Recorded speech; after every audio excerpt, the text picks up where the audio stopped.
Good evening, everyone, and welcome to a reduced team of Forgotten North. Evening, Stan. Evening, mate. How's it going? Not bad, thank you. You? Aye, not bad. It's another week. We're at a tournament at the weekend. Exactly so that. Good in the world. That's what we had to watch. So Stan and I attended a one-day local event on Saturday just gone, held by Newcastle Knights and ran by Mark. Really fun event. It's been ages since I've been to a one-day event. Yeah, it's been a good while. Must have been beginning of the year. Leeds. Yeah. And I think, obviously, from the title, people can tell one of us took Cathay, the other one's a cool kid and only took Nekakar and Royal Host. Only took his world's list. Only took his world's list. Yes, so to put this one into perspective, this local event, this was, in attendance, you had three of Team England were there, and we were all testing getting reps in with our world teams lists, which was very exciting and very, very useful. So thank you to my opponents and Mark. 3 out of 16. Yeah, and this was your first ever games with your Cathay. With actual on the tabletop, away from theory craft and away from online experiences. This was the first half of the army arrived on the Tuesday, ready for the Saturday, so I didn't have time to get a... It's a hell of a turnaround. And I know we gave you loads of crap for taking Cathay. And loads. After all the crap you've given me for using Tomb Kings all this time, and Mr. Fluffy Dark Elves and Fluffy Lizard Men, that you deserved all of the bullion and ribbon you got for taking Cathay. Like I said, I've taken it once. You've been doing this for months and months. Yours is like uber filth. Mine's just third level filth. So what's worse, months of filth or just one? One really big poo, or like lots of little bits of poo. That's the debate. That's the debate.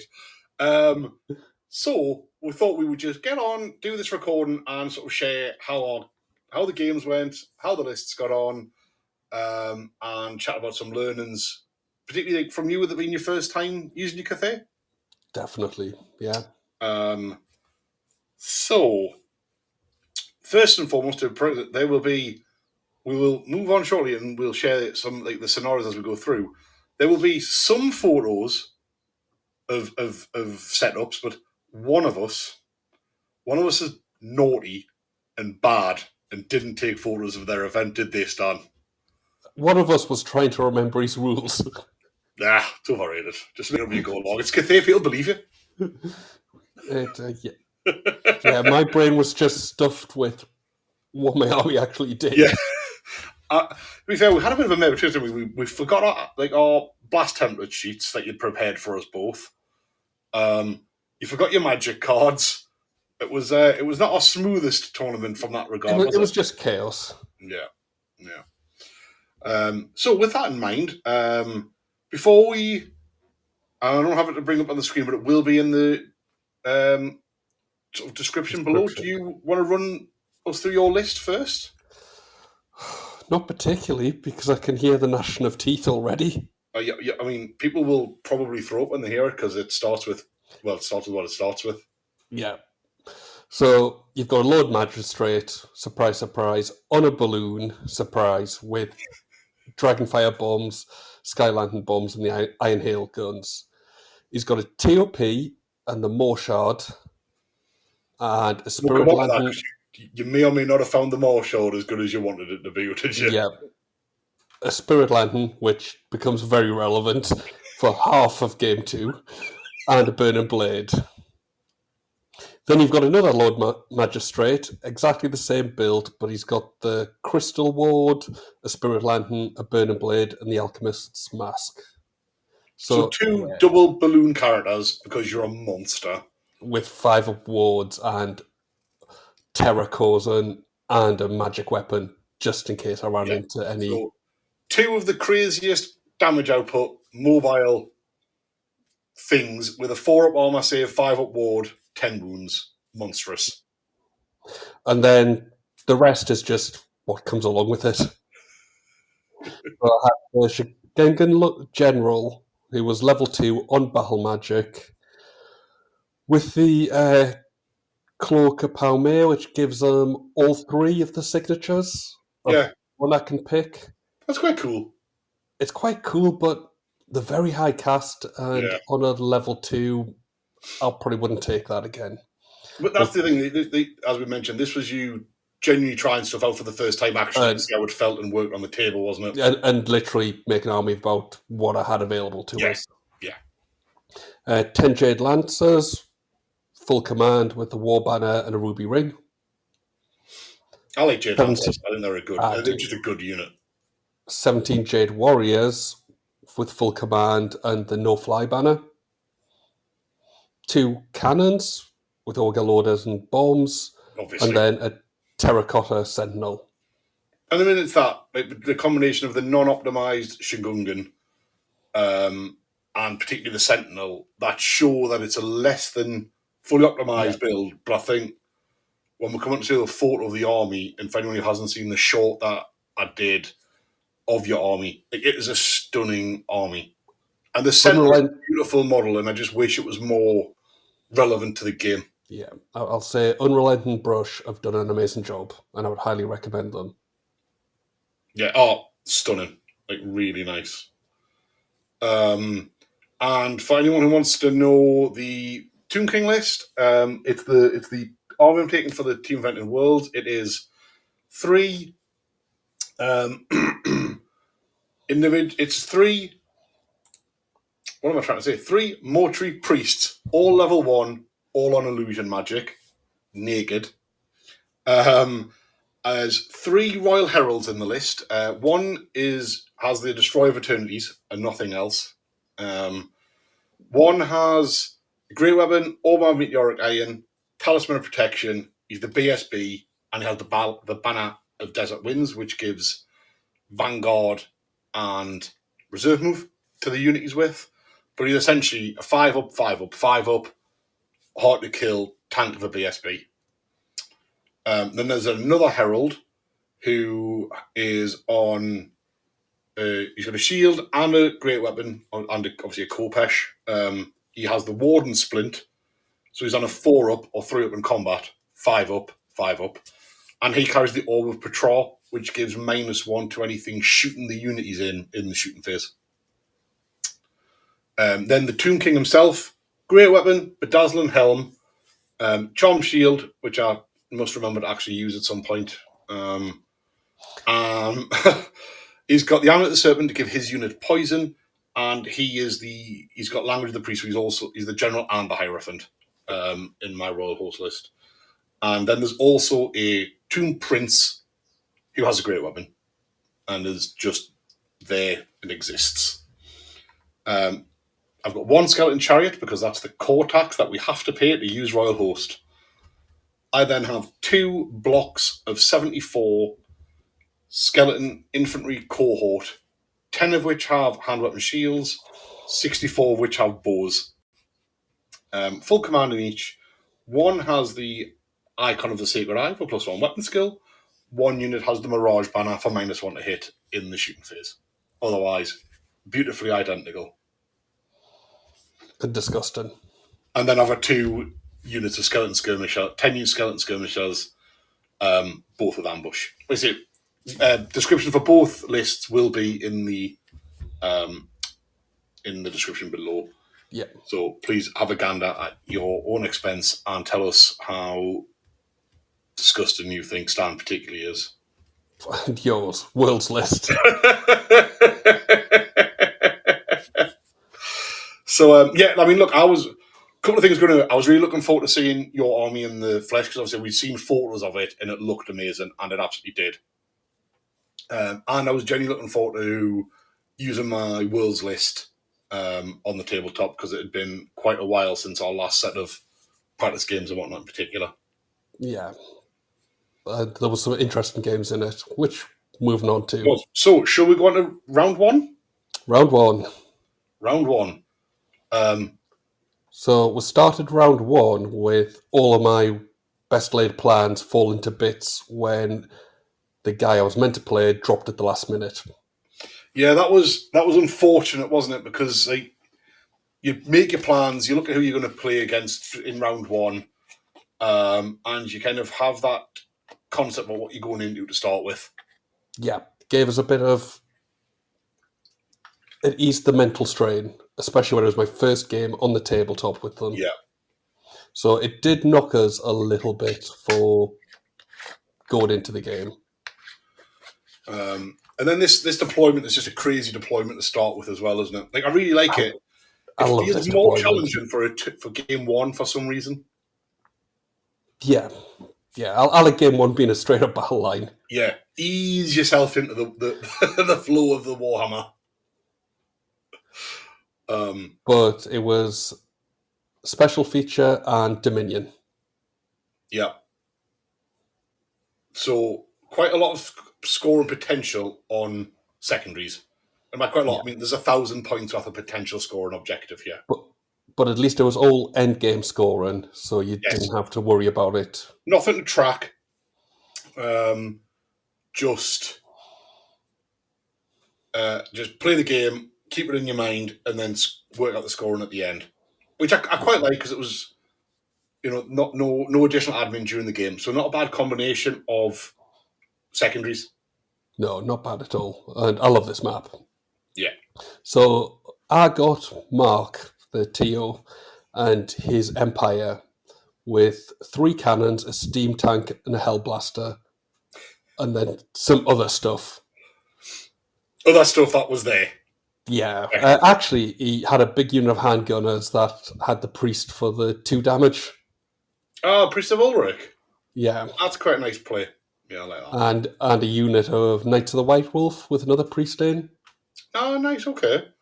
So a combination essentially of an Ulrich force with guns. An Ulrich gun line. And he had General Hans, what's his face? Oh, the one that gives him plus an additional 1 on the roll to go first. Yeah. So it was vital that I finished deploying first in this one. Yeah.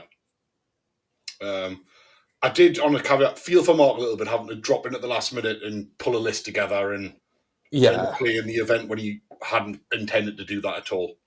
Yeah, no, I had a good game. It was a great game with him. He's a great... Mark's a good guy, though, isn't he? Like, he's a good guy. Yeah, great guy to play. But it was... I did end up going first, thank God. It's the beauty of Cathay, you can do with a lot of real restricted drops, even less so if you wanted to optimize your list as well, can't you? Yeah, and it was just a case of all men's forward and all balloons forward. All balloons go! The Sentinel had a fun time tangoing with a steam tank, eventually die into a dangerous terrain.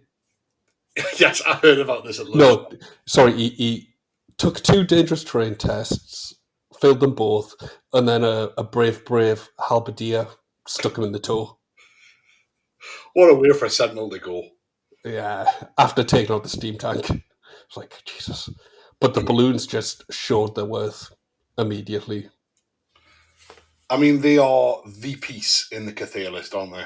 Yeah, the blew apart his block of halberdiers, blew apart his handgunners, and then started charging cannons for fun. Yeah. But you charge with your balloons? Yeah, into cannons. Kill them on impact hits. Yeah, no, that's true. Right. Yeah, no. And cannons are the only threat cannons are fundamentally the only threat that list's got for you. Yeah, he won the cannon war. I took out one of his cannons, and then his cannons just obliterated mine. So I messed around with the page there. Sorry, everyone. Yeah. But when all was said and done, it was a 16-4. 16-4, not a bad way at all, though, to start the event. No, it was, as a recurring theme, lost the Sentinel, lost the cannons, and that was I lost the Jade Lancers. Oh, did you? Yeah, the Knights of the White Wolf went in and just... Yeah. Balloons, essentially, I assume, did they even lose a wound? Oh, they lost a couple. Did they? They can afford to lose several, though, especially because, one, they're obviously 10 wounds that we mentioned, but because they're a heavy chariot, they don't give up points until they die. No. So Such a safe way to hold a lot of points. Yeah. There were. It pretty much at that point it was looking. I was disappointed with the Jade Lancers because they just whiffed against the Knights. 5. That's a shame for you. It was 4 in the front rank plus the priest caused 4 casualties, and that didn't do anything. Yeah. And you're fighting 2 ranks as well, don't they? They're a good, good unit, the Lancers. I rate them. All relative what they go into and what they match up with naturally as well. Yeah, it should have been closer, and then maybe not a break. But 16-4, cracking first outing for your Cathay, and you got especially against something that had the potential to just blow us off the board. Yeah, like if you'd gone first, that essentially triple cannon could get very naughty for you. Well, 4 cannons in total, 3 great in the steam tank. Yeah. Sorry. Yes. Yeah. Nice. Well, my first game was up against Keith, playing his Wood Elves. Probably not the greatest photo the world's ever seen, but just trying to give you an overview of the setup. So, obviously, cross corner. On one side of Keith's deployment was going to prove very quick was double dragon and a block of 8 Treekin with a champion. Like, it's a large unit to shift. It's a lot of staying power. It is a lot of staying power. That was opposite my weaker block, which just had the Tomb Prince and just the Tomb Prince in at this stage. I know there's a wizard in it at this stage as well. Yeah. Setup. And then the rest of his army, which was double unit of Dryads, a unit of Eternal Guard, and a Branch Wraith, fundamentally sort of on the other side of the deployment. Keith's a really good guy, and it was a really fun game. He plays this Wood Elf list like incredibly aggressively, so everything just flies. Like, he just literally bombs things across the board at you. Full aggro. It's full aggro Wood Elves. It's a host of Talisman, so he can ambush the Dryads if he wanted to. He chose not to in this one. I think he wanted to just essentially put his foot down and see what he could achieve in the game. And rerolls, because there's a special feature on the board. Yeah.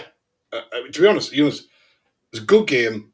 It came down to really fine margins towards the end. So on this sort of the side with my big block with the king and everything in, they killed both units of Dryads and the Eternal Guard. I eventually got did I get the wizard as well? I think I did. And my skirmishers came on and claimed both of those, or started claiming board space. Yeah. His Treekin and double dragon got into the weaker unit. And to be honest, eventually I jettisoned both characters from it, and I let him spend several turns just grinding down that second unit whilst I killed everything else, like fundamentally from a sort of point swap. Because that block's worth, without the characters, worth like 425 or something like that. 450 with the banner. And it was more cost effective to let that slowly get ground down while I killed everything else, got things in position. It was looking like probably a 12-8 win, roughly, I reckon, to the Royal Host until turn 6, when, after killing something in combat, my main block could reform to face a dragon that he'd flown off to gain a quarter. Rear charge, flank charge the dragon, sacrifice the unit champion, beat him in combat by 5 on static, I think it was. He failed his break test, and to the very inch required, fleet off the board. Yeah, I was there for that bit. It was 8 or under, he'd have been absolutely fine. Roll of a 9 off the board, and I get the 400 points for that dragon. And it tilts the Dominion scoring a little bit as well. So I scored 650 on Dominion, and Keith scored 150 on Dominion. He took 470 points off me, and I took 1,017 points off him. But if it hadn't been for that dragon, it would have been, I think it would have been a 12-8. much tighter. Incredibly closer game. And really, actually, probably more like what it really was. It was a really good, fun game. Like Keith said, gent to play. And it was an absolute blast. But what it did finish, though, was it actually finished 16-4. And made a mockery of our rating of Wood Elves. Yes, although it maybe did show that my rating of the Arcane Journal was more right, but did mean we'd essentially got carried away slagging off Wood Elves in our tier video. I still think the only build's the double dragon. It is the only build. And it's the worst double dragon build out there. I don't know, is it worse than Dark? That's an aside. You're luring us down a dark path there, Stan. So, for those astute viewers who have tracked that, you'll realise that both Stan and I finished on a 16-4 win after round 1, which led to the worst possible outcome for us both. Yep. And in game 2, we played one another. Again. So, to be fair, it's a while since we played each other at a competitive event. At an event, it's been ages, actually, to be honest. So, unfortunate for you, you are playing against a army that is designed to actually be able to put on the table against Cathay. Yeah. So we were playing this. Map 2, close quarters. It was Dominion again, which I wasn't a fan of back-to-back games, which, to be fair, we gave Mark that feedback, and he was very open to it. With strategic locations too. Yes. Yeah. What can we say? Well, first and foremost, let's revisit this page, and this was Stan's army after deployment, and opportunity for anyone who can see that the balloons, particularly if I just zoom in here, like this army is special. It's really nicely done. Very classic. Yeah. If I scroll across a little bit there clean. as well, like I really love the Sentinel from how it is displayed. I know you're about to talk about how he would repeatedly let you down and gave points away, but what a lovely model. He is lovely, and I would definitely take him. I'm tempted to get a second to take in just fun games, because I do enjoy them. It does give Cathay the option. I mean, because they get a lot of stick, and we're one of them who dish it out. But if you don't take the incredibly optimal build, there is genuinely fun lists that are still decent in there without going balloon crazy. I think we'll come to that at the end. Yeah. So that was Stan's setup, and across from it, I mean, there's only so much you can do to jazz up two massive blocks of stuff. And a chariot hiding behind the hill. A chariot hiding behind the hill. What a hero. So in this, though, the unit at the top of the screen is the unit with all of the characters in, barring the Tomb Prince and one wizard. Yeah, the Naked Tomb Prince and the one wizard are sitting in this other near side block with a couple of feet into a forest. Yes. Which is the bane of my life. Because that forest is indeed the bane of your life. So there's the setup for sort of a wider shot. Do you want to start us off, son? How was game 2? my first mistake was with that Sentinel. I should have just put him behind the building because he wasn't going to go into combat with anything. So I should have just hit him and protected him. Yeah. So that was, I gave you a target and offered up 200 odd points there. But, yep, that happens. Yeah. The balloons went forward to try and take Balloon. on the blocks. The mistake I made was a split. I should have just concentrated both balloons on one block and probably the block that you were being aggressive with. Yeah, I think so. I was thinking about this afterwards as well. Like thinking back on how our game went, and I think if both of those balloons had have sort of shot across the board more, as in like, march across the board and focused on the quote unquote good unit, I think that's probably the play that you should have went with hindsight. Yeah.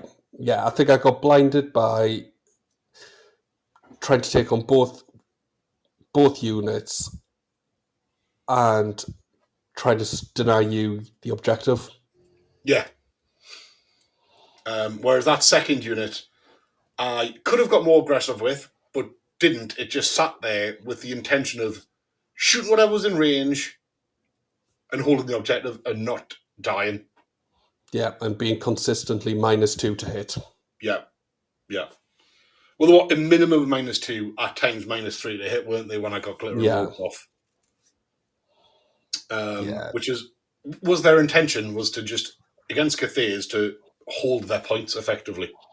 Yeah, so I should have gone off that other unit and just tried to obliterate that rather than letting it run riot down my lines. Which is effectively what happened, isn't it? So the top unit, it vanguarded forward, and then pretty much the king was throwing a minimum of, well, at least one, on average, +2 movement, minus the cannon. It was always at least movement 5, if not movement 6 or 7 on occasion, wasn't it? And it was just, it just bombed up, shooting the sentinel as it went, and then tried getting into your lines, and that's kind of where the game was. Yeah. So at the end of the game, I had the Lord left, both balloons, and one cannon. Yeah. I mean, realistically, not actually a lot died in this game. No. A lot of damage was dished out. There was a lot of dead skeletons, but not enough to... I got the rear unit down to 25%. Yeah, you got the rear unit down so that you got their points. So, I mean, at the end of it, you then scattering your stuff, your balloons, particularly for Dominion, was a really good play. Yeah. The Lancers had come on, failed to take out the Chariot, but overpowered them in that quarter. Yeah. And secondaries was 690 to me and 680 to you. So that effectively, after all of that, made no difference really to the game. I mean, they did, because it forces you to play the game in a certain manner, which is really good. It did balance out. You scored massively on the secondary objective, and then and then you clawed it back up on Dominion. Because actually, you're right. So on the special features, I outscored you 540 to 180. Yeah. But then Dominion, you got what, 500, and I only got 150 or something like that. Which meant it really, you managed to utilize Dominion to really balance out that I'd been able to overpower you with the secondaries. Yeah. But then it was just down to kill points, which you picked up on. Yeah, you'd gotten, you took 283 off me, and I took 659 off you. It was an incredibly low scoring game. Yeah, but we were engaged the whole time. Oh, I must admit, this was a really, really good game. I think it really tested both of us and our armies really, really well. Definitely, I think I learned a lot in this game. I thought this was a really... because maybe it's because we haven't played each other competitively for ages, other than test and stuff, and it's the first time you'd played this army. I just thought we had a blast out of them. It was a really good game. It had everything. But also, I suppose, even though we said yours isn't the most optimized, this is the kind of really good game you get when you put two top tier armies opposite the board to one another. Yeah. I think I made mistakes in both deployment and my tactics in it. But the only way you learn new armies, though, is to make those mistakes, isn't it? yeah, but it was still a good game. Mm. Again, coming back to my final thoughts around that. Yeah, you still though managed to pull it round, made the right decision when it came to Dominion to rescue a lot of points. Yeah.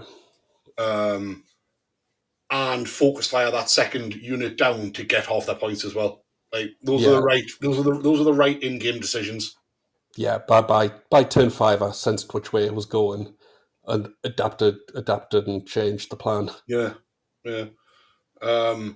So it did finish as a slight victory to the Tomb Kings, but it was only by 386 VPs. Yeah. So an 11-9.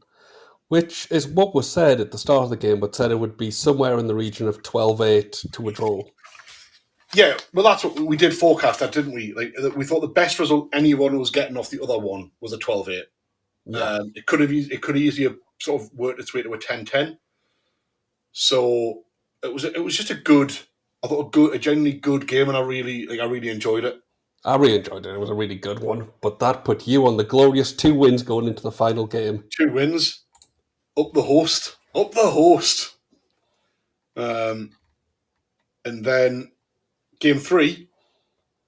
Again, I like this map, and I like these special features.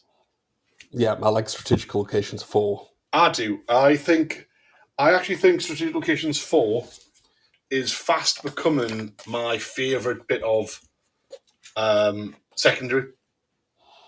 Yeah, I was, before we get into it, I was having a few discussions with people after round 2, and we were thinking strategic locations 2 is quite dull with them both being where they are. It's not in our map, though, when it's on the quarters. No, but if you're going to do a battle line, maybe they should be in the middle, like the two where the 2 corner ones are. Yeah, I mean, I don't disagree to enforce positions and actually engagement. Yeah, it's why I like special strategic locations 4. It makes you engage with a bigger part of the table. Yeah. And the SL2 is you just park a unit there, and unless you've got missiles, you've got to slog across the board. Yeah. This also had baggage train. Yep. Which was my first game on the tabletop competitively using a baggage train, so a good learning opportunity as well. Yeah, my first proper game with a baggage train. Yeah. So go into round 3. You had Ross and his Warriors of Chaos. Dragon. Yeah. Triple Dragon. And Ross is a good guy, and he's a good player as well. Yeah, really. He had us at the end of the first turn. I was feeling really under the cosh. Did Ross go first? Yes, he started with all 3 dragons behind the building in the top left. Yeah. So I had only 1 cannon able to get a shot off if I went first. But I thought, this is great.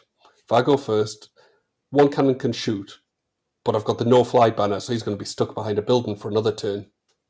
Fair. Which time I can get in position and start taking the board. Of course, he went first and did the right thing. All 3 dragons mortared straight down my lines. I think it's the only way to deal with Cathay for that list is Operation get into combat with whatever the hell you can get into combat with. Because if you're in combat, balloons can't balloon you. Yeah, and I got off 4 cannon shots and didn't do a single wound. Oh, that's good. So I was like, oh, right, this is strong. Yeah, excellent. It's like you're playing your dwarfs and their massive handgun all over again when you rolled 1 to wound every time. Yeah, I was like, but they got in, and then one balloon went hunting all of his scoring units. Yep. The other balloons, the cannons, magic missiles, just slowly picked at the dragons. And eventually, by the end of the game, he only had the 5 up, 5 up, 5 up BSB dragon left. Interesting bit of tech that he's done, actually putting the BSB on that dragon. Yeah, with the war banner, it gave it a bit of stick. Yeah. And there was one point when his lord failed a panic test, and it would have been off the board if it hadn't been for the BSB. Oh. Yeah, I mean, I know it means you can take less stuff on the character to keep them under 500 points, but it's an interesting play on it to use the BSB. Yeah, no, it was really good, but like I say, it was just all chip damage I was doing. Yeah. And his 3 dragons were just powering through my backlines, picking up cannons, picking up the Jade Warriors. Eventually, how did the secondaries impact with you? Sort of, did they play much part in the game with you taking them? Did you take one of them with your knight? Like, how did they go? How did they pan out? The Jade Lancers came on and took the baggage train out. Nice. But my balloon had cleared out his Marauder Horsemen, and Chaos Knights, so he wasn't really scoring. But I mean, balloon damage output's phenomenal for that. It was like a smallish unit, like Knights or Marauders. It's just going to absolutely annihilate. I suppose. Yeah. I assume you pretty much took out 1 unit a turn, did you? Yeah, pretty much. It was just and they were all 5 men. That was the one weakness in his list. So just pick one up and you're not scoring. That is definitely going to die in a turn. Yeah, I think even if it wasn't balloons, a rogue arrow could stop them being a scoring unit. Yeah, I mean, we've talked about that, I think, a few times. I don't know if we ever have on camera, actually, but unit sizes for scoring. For Cav, I'm a big fan of at least 7s or 8s. Yeah, I prefer 8s, but 7s minimum. Yeah, you need a capacity to take damage. Yeah, lose, like say, one arrow. When you're scoring, you're done. Yeah. Unless if you're taking 5s, but you're taking a shed load of 5s. Yeah, different. Yeah, you're really going like MSU spam. Yeah, but in there, I think I'd still prefer 7s.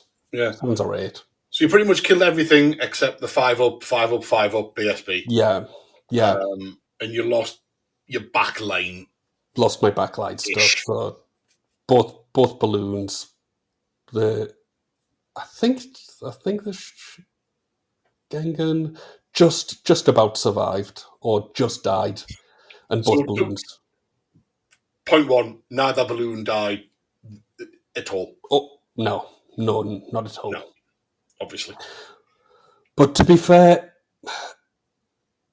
no one really put concentrated effort into taking them out. I mean, I think that there's a. We'll come on to the general thoughts. I think there's a reason. But good game against Ross, though. Good game, really good game. Again, like I say, first turn I thought this is over, but then clawed back again. Final thoughts on. Yeah, clawed back 1 balloon at a timer. Yep. And how did it finish? Was it again another 16-4? Another 16-4. Nice. He holds a lot of points, so that dude, doesn't he? Yeah. Well, the 2 balloons were 700 points between them. Yeah. No, and I mean, like, his dragon also, like, that's a lot of points. There must have been a lot. There wasn't actually a lot left on the table, period, was there? No. He literally just had that dragon. And you had your balloons and your lancers? And the Shigengan, I think. Yeah. I think he just survived. But there was a lot dead on this board. Yeah. which I think was cool. To be fair, Yeah, well, it was the big thing was in my last turn, his general dragon had one wound left, and the balloon went in and just chipped that out. shooting, or did you? Oh, just Yeah. shooting. You didn't go balls out into a dragon with your air impact hits, did you? You crazy git. He was too far away. I couldn't reach him. Balloon's got to do what balloon's got to do. But it was the usual, all the hits, one wound, and it was like, One there you fail go. save. It's all it takes, isn't it? But that was a big swing because that would have been, that 600 points? That would have been big. I would have probably dragged it back to maybe, 12-8-ish sort of thing? 13-7. Yeah. Yeah, 600 points. Big swing, though, yeah. Yes, of course, yeah. But a big swing, though, wasn't it? Yeah, big swing. But how did you go? So, after drawing you, I had the pleasure. I don't think he thought it was a pleasure, bless him, but the one and only Dave Brewis, another member of Team England who's playing Null in Worlds, we got drawn against one another. And more importantly, the second member of the Gateshead Massive. Yeah. The same. I fought you, and then I fought the other person who also plays Warhammer in your postcode. Yep. And the second person you played that you picked up that morning.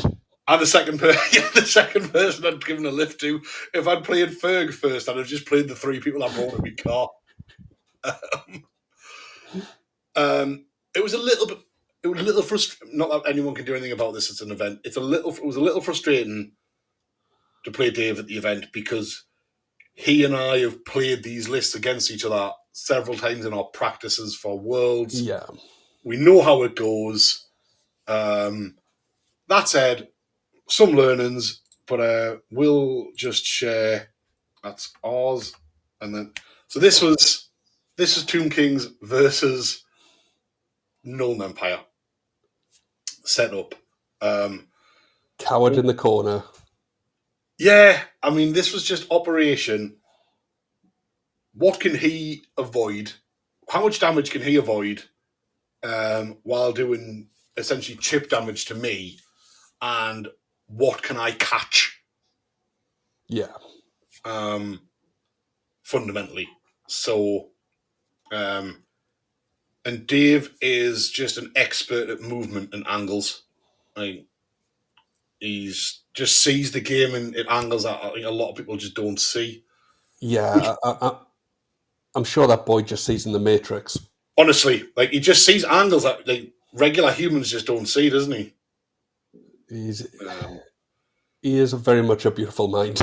Yeah, and then if I can, I don't know if it'll let us zoom in as much. If anyone hasn't seen Dave's army, it is custom printed by UK Resin Print. So if you are looking for some unusual models, get in touch with Tom. He does amazing quality stuff. But it's all really witch hunter themed. Can't get a good angle, but this model here particularly, the quality deteriorates quite a lot, unfortunately. But it's essentially a queen riding a horse, and it is stunning. But the whole army's done up like little witch hunters or witch hunter-esque. This is the Griffin here, and it's actually a witch hunter riding on a giant bat. It's a very, very cool army. One of the two armies that I was really struggling with to vote. I voted for Dave because I think it's so unique. For best painted army, it went to Georgios. So I didn't get a photo of, but his dwarfs were stunning. Yeah, very clean, very crisp. Very clean. So Dave and I played this out. What I learned really is that I probably should have just got more aggressive with both blocks. What I did is, again, similar to your play, I sat the second block, touching a forest, on top of the baggage train, on an objective, and they were there purely to hold the baggage train and score 30 points every single turn. Done. That was their job. The King's unit got aggressive. Used its Vanguard, as you can see in the screen there. Then it got movement off and just went up the board, shot whatever it had line of sight to. It killed the state troops, the detachment, 2 cannons. Dave killed the chariot and 1 unit of skirmishers. So yeah, not lots died, because that's the way this game plays out. Yeah, the two very similar but very different lists. Yeah, like we were done very, very quickly, because like I say, our turns were like 10 minutes a shot. Yeah, he can't throw his list in against yours because it will just die. No, we know how this goes out. So we did try a couple of different funky things that we probably wouldn't have in teams to see how they worked. But at the end of it, he killed 91 points of the Royal Host list. And that said, in return, I only killed 377 points of a vampire. It pretty much was just 2 cannons and the state troops, fundamentally, I think. And I got maybe 1 unit of Road Wardens and one down to 50%, something like that. Like, it wasn't a lot of death at all. Yeah, no avoidance. Yeah, the difference was he had 150 points of secondaries, and I had 690 points on secondary objectives.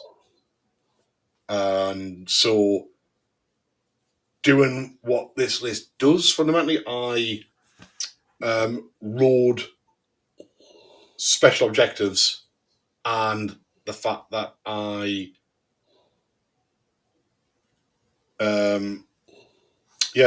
rode secondary objectives to the win. That was the gist of it. Because they're both essentially gunline lists, you and Dave there.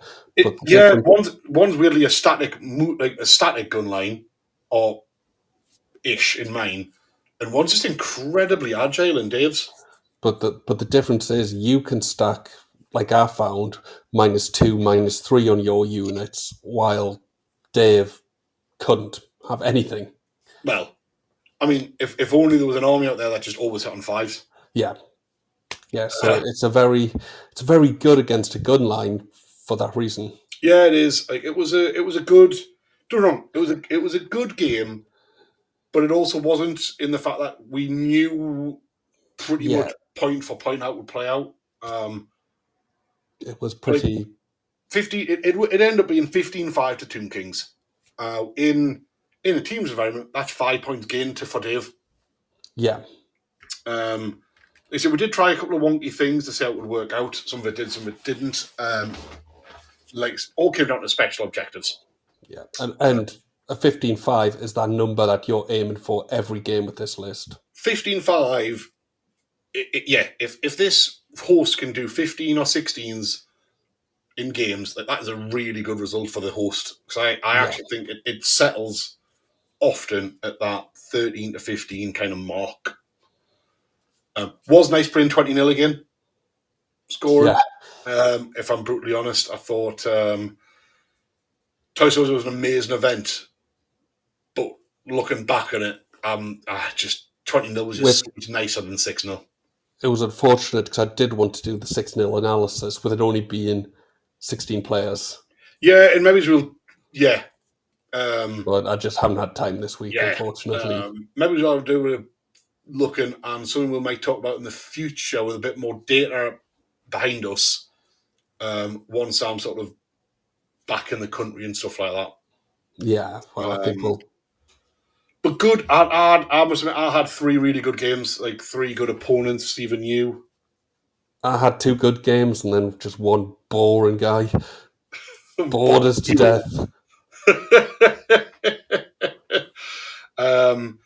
So that did finish. That took us to the end of the event, and that did sort of me and the Royal Host took the win. Then another Team England in third there. Yep, there was a little bit sort of wonkiness with some of the scoring in the last game, so I actually think,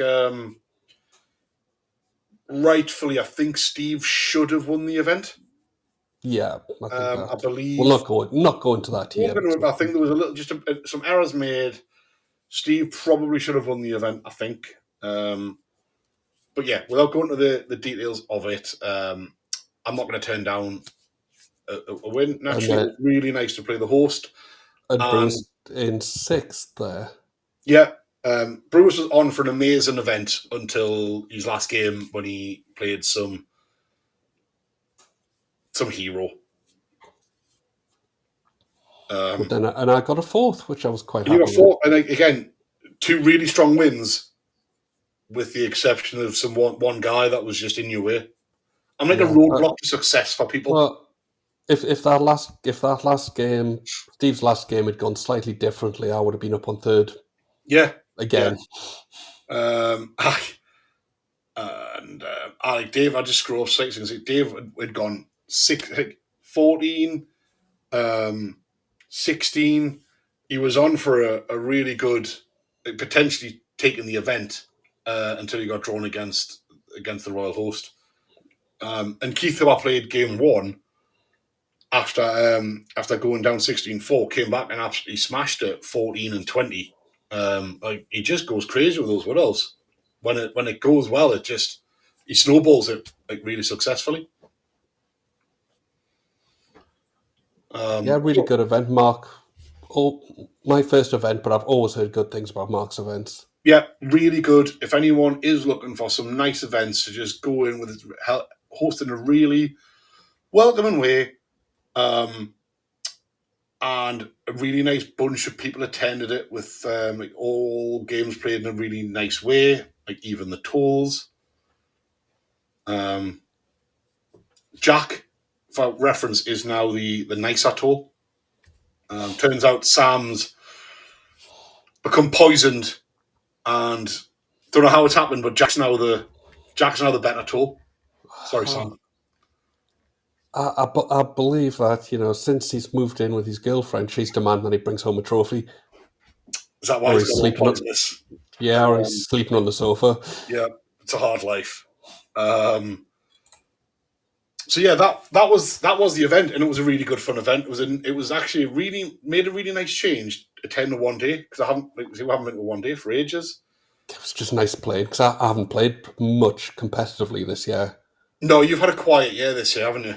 Yeah, very quiet. Yeah, I've just been most of the year being your punch bag, which I appreciate a lot for teams practice. Don't get us wrong. You've done your country proud, Stan. I feel dirty and ashamed, but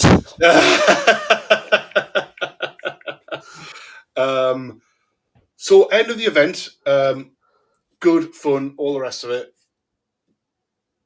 First time you've used Cathay, what were your big takeaways, and what would you share with sort of anyone thinking about Cathay?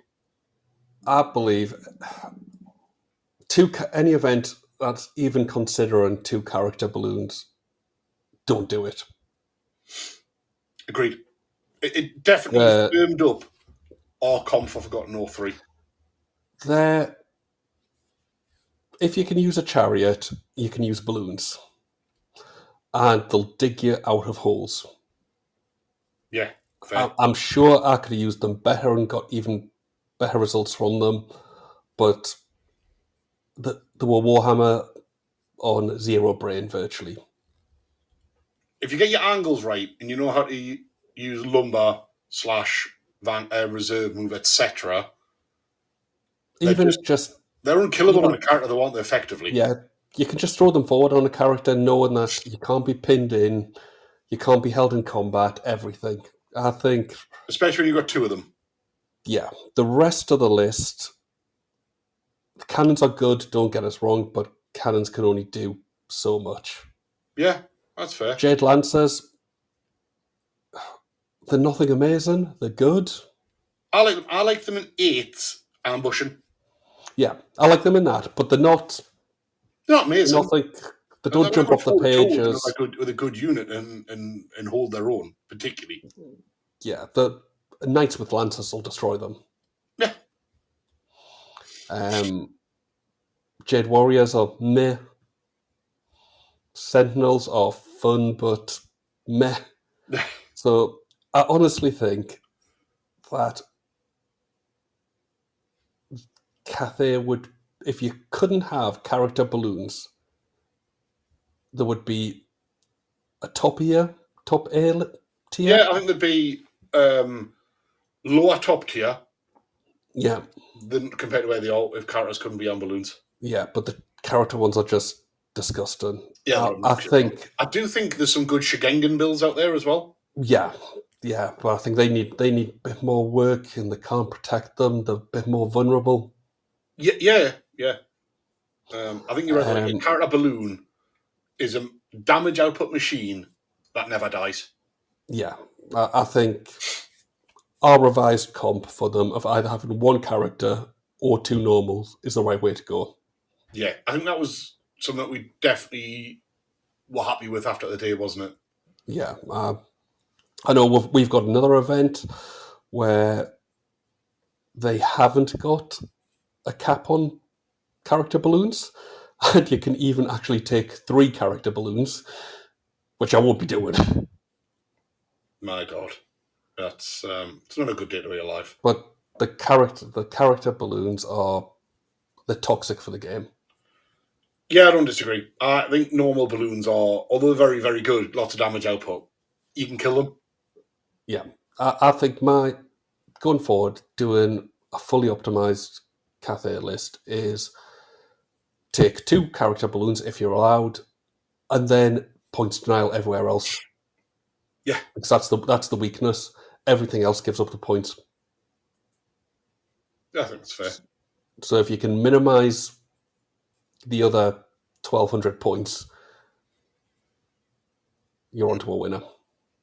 Did you enjoy using them though? Yes and no. Yes and no.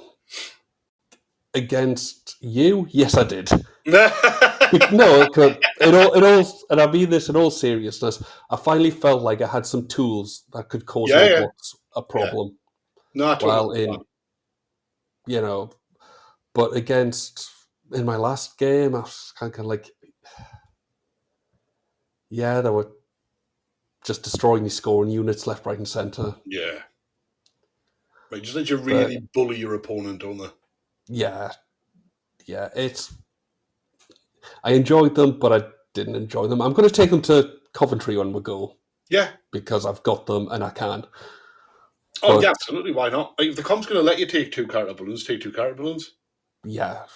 But then we'll see. Because I've got a feeling that events will start really clamping down on them. Or January we might get an FAQ. Yeah, well, hopefully, I mean, FAQ will be ideal for them. And I think if not, I'm hoping other events start align kind of with what we've gone with. We can have either the single character or double normal balloons. I think that still lets people play with their toys because that's super important that you don't deny people playing with stuff that they spent their own bloody hard-earned money on and all the rest of it. Yeah, exactly. But you still want it to be a game where everyone can actually enjoy it and play. And I think if balloons remain as obnoxious as they are, it actually puts people off the game. Yeah, I don't think ordinary ones will be that obnoxious. No, ordinary ones have got just as good output, but they can die because they've only got 7 wounds and a T5, and they've got armor, but nothing else. Yeah, they've got a 4-up armor. They're not unkillable. No, not at all. I actually think normal balloons are acceptable. It's the fact that you put characters on them and an award save that makes them so obnoxious. Yeah, exactly. It's almost like being able to, hit someone that you're only hitting on 5s or 6s and then just pass off the wounds to wherever he wants. I'm not sure what you're referring to. Sounds like a cool kid tactic, though. Annoying, frustrating tactic. So that's the end of the event. We did just want to use this opportunity to just do a couple of reminders for Forgotten North 3. Yes.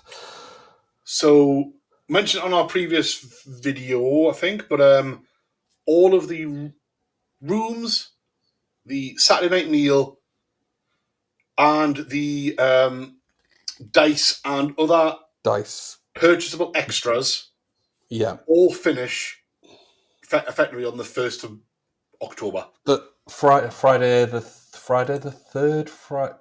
Friday the 3rd. Yeah, so effectively, you've got until the end of this month with a little bit of October. Please, if you want to attend the Saturday night carvery, I definitely recommend it. It's we've got 19 plus ourselves at the minute. So if you want to come join about a third of the people attending, please do. It'll be a good laugh. It'll also be, that's 19 plus us plus Richie and Dave, who are streaming and commentating on the event, which I'm super excited to see how that I'm looking forward to that. Should be brilliant. So the one and only Dowie After Dark will be commentating alongside England's very own David Brewis. With maybe even special guest appearances from ourselves. There may be a special guest appearance. They may get us in for an interview. They may want nothing to do with us once the day is live. And then, so please book your meals, especially the meal when, the dice and all that we can sort out at the event. Yeah, but the meal, we need to be able to confirm numbers at the start of October to the venue and get it all paid off. And we'll not necessarily be able to add anyone because they're preparing for that set number. Yeah, depending on the number, we'll either have a private room, which is roughly where we are now. We won't be able to add more to that because if it gets too big, we'll actually get the entirety of the restaurant for sort of an hour of the night. But they need to know what they're doing for their bookings, which is totally fair. So please, if you do want to attend the Saturday night, get it added on Eventbrite. Yeah. And then the other big one, once that closes down on Friday night at 10 a.m. on Saturday the 4th, Forgotten Oath 4 in Mail go live. Yeah. We'll do some Facebook posts across the next couple of weeks, just sort of reminding everyone and about the end of this one and the start of the next one. Yep. So, and I only fobbed that off to Stan because by the time this goes live, I'll be in Oslo for a friend's wedding.